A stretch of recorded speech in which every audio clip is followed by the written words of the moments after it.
સુરતના અડાજણમાં ગણેશ મંડપના આયોજકો અને મંડપ ડેકોરેટર્સ વચ્ચે પૈસાની ઉઘરાણી બાબતે ચકમક ચડી હતી। બંને પક્ષો વચ્ચે ગરમાગરમી વધી જતા પોલીસ બોલાવવાની નોબત આવી હતી। પોલીસે તાત્કાલિક સ્થળે પહોંચી મધ્યસ્થી કરી મામલો થાળે પાડ્યો હતો। અડાજણ વિઘ્નેશ્વર ગ્રુપના આયોજકો અને મંડપ ડેકોરેટર વચ્ચે બિલની ચૂકવણી બાબતે ઝઘડો થયો હતો।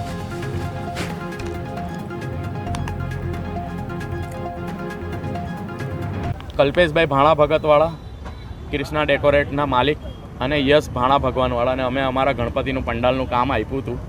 એમણે અમારું કામ 6 સપ્ટેમ્બર સુધી પૂરું કરેલું નહીં હતું।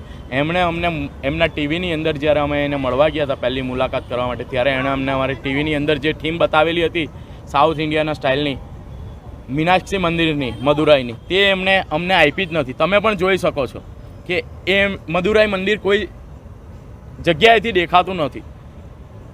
એમણે 6 સપ્ટેમ્બર સુધી અમારો મંડપ તૈયાર કરેલો નહીં હતો, રાત્રે 12 વાગ્યા સુધી। આ મંડપ પણ જેટલું પણ પ્રિન્ટિંગ દેખાય છે, પ્રિન્ટ દેખાય છે, એ બધું અમે જાતે જ કર્યું છે। અમારી પાસે વિઝ્યુઅલ છે।